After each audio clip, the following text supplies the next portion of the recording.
The content strategy that can get you to over $1 million a month in sales that you are not using. So I'm going to talk about what most brands do, why they do it, why it doesn't actually work, and what the solution for that is. So let's get into how we can not just make better content, but make content that actually sells. So I want to start with organic content first. I know we want to talk about ads that convert and paid content and things like that. And those are all very important things that we need to focus on. But I want to start with a page that does a really great job organically, and I'm going to show you what they do differently online, or sorry, not online, on ads. Okay, so the first thing here, you see the consistency, right? And I know I've spoken about this page before, but you see what they're doing and you see why it is impactful. It's not because it's anything so special or it's anything so amazing, but it's consistent and it's the same thing every time. Now, I am not saying that you need to do exactly this. No, not at all. You could emulate the strategy, but you do not have to have the posters with the blue writing, right? You could do something different.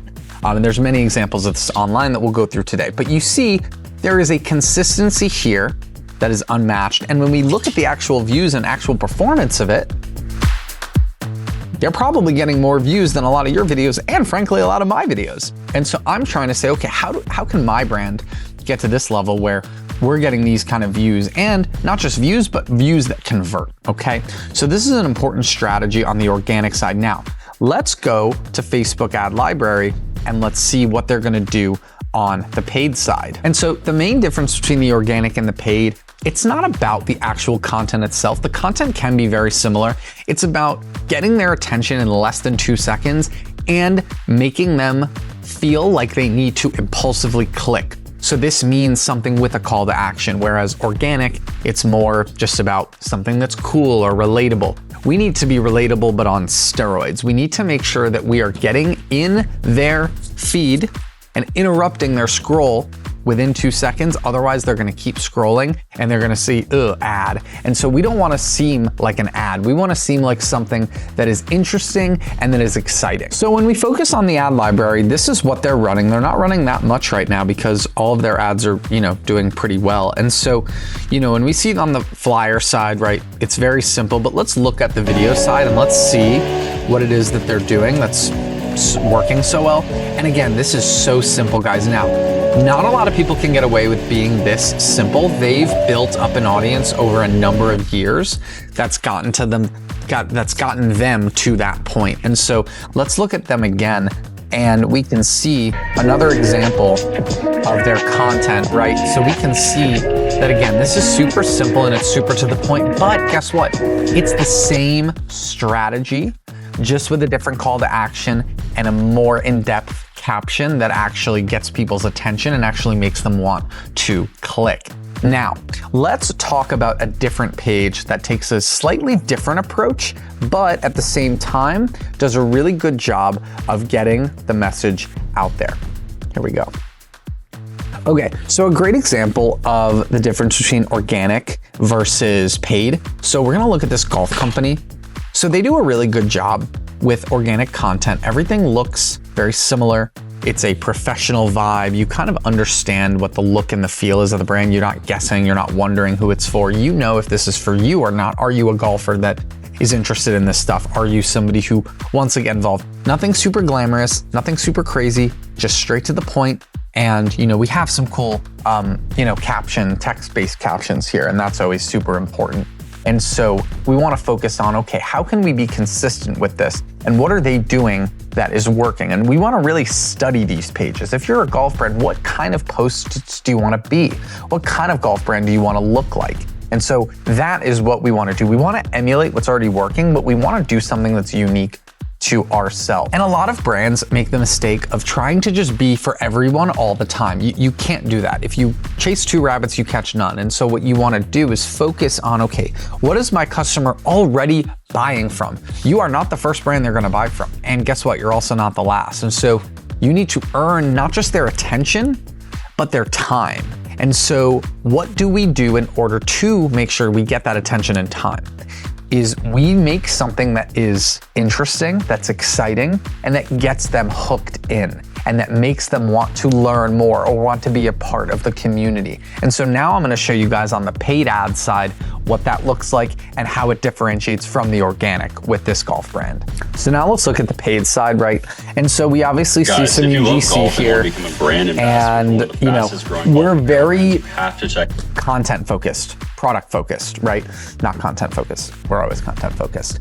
You know, the Blueprint Polo, the Eternal Polo, right? We're having a certain style that's going on.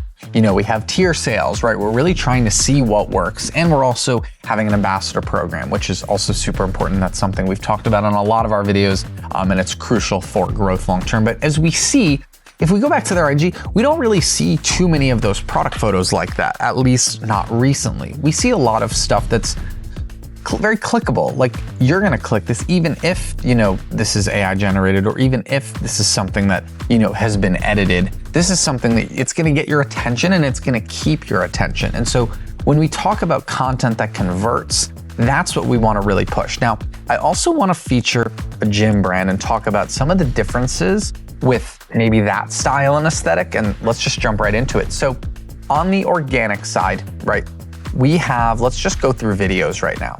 We have the videos that are the same look and the same feel as each other. And this is super important because we can see someone who actually looks like they lift and actually looks like, you know, they have, you know, been in the gym before. We have UGC here, great. We have, you know, more gym videos, more stuff to see, right?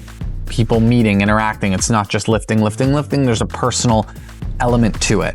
And there's a dark vibe here, not in a bad, evil way, but in a fun, exciting, thrilling way. And that's something that we really want to lean into and we really want to embrace. Now, even though their view count isn't super high, their sales are. And that's because they do a great job of advertising. And I want to show you guys that in a moment, but I really want you to understand the vibe that they're pushing here and how they are making their content. So for this brand, Iron Haven, when it comes to how do they get such good sales, yes, the ambassador program is crucial, but the ambassador program doesn't mean anything if it's not backed by a great website, great product designs, and a really strong brand message. If we don't have those things, you could have the best looking Ferrari in the world. If you got two wheels, you're not going very far. And so that's what we want to focus on when we're running paid ads, when we're putting those together. And not just the strategy, but what does it actually look like? What are people actually clicking on, and what are they actually going to go through and buy? So let's take a look at that now. So jumping on to their ads, obviously we have ambassadors wanted. We have these kind of videos, very quick, very fast motion, the same dark vibe, dark aesthetic. You know, we focus on the gym, we focus on the music, we focus on, I'll play the music. We focus on something that's consistent, motivational, right? Everything is a test. We're just trying things. We don't know what's gonna work, but we think that it is going to be impactful. We think it's gonna beat out our competition. But the only way to beat out our competition is to be better than our competition. A lot of people make the mistake of, well, if I'm just as good as this person, then I'll be good. The problem with that logic is that if we're just as good as someone else that's already doing it, we're no different or we're no better. And why would someone come to us? Someone needs to come to us because we're better or because we're unique. And when those both two things are true, we can make a big difference. And again, you see that there's all kinds of different call to actions. They don't just have one ad with one product. And again, do you notice any products here? I would argue they should have more product ads, but this is all we've got. Everything else is content focused and video focused. And so I'm not saying that, hey, run products with no run ads with no products on it. No, that is not a good idea. But what you should do is take a holistic approach to your ads. And, you know, if you work with us and, you know, we run your ads and we are able to put those together for you like we do with Iron Haven, Vittoria, We the Believers, Habits, and, you know, over 100 other brands over the last 3 years who we've, you know, helped scale to over, you know, $10 million in sales. What is the difference maker between these ads and what you're running? And what a lot of people will almost dismiss or not recognize is that there is no right way to do things. There is a wrong way, but there is no right way. There's 1,000 ways to skin a cat. So you can try different things. You should be willing to take a chance on an ad. You might have the greatest idea you've ever had and it flops, and that's okay. Or you might have an idea that you're not so sure about and it does well. The market's opinion matters more than yours and mine. because that is the only thing that will be deciding whether your brand succeeds or whether it needs to continue to do that work to get to that point where it can. And so when we look at these accounts and we look at these advertisements, I really want you to focus on what are they doing and really study your competition, because that's the person that you are aspiring to be, not just be, but be better than. And you can't do that if you're relying on cookie cutter strategies or if you're going to take shortcuts on the road to that journey. So I hope this was helpful. I hope you enjoyed. If you have questions or comments, I would love to hear from you. Until then, I'll see you on the next video.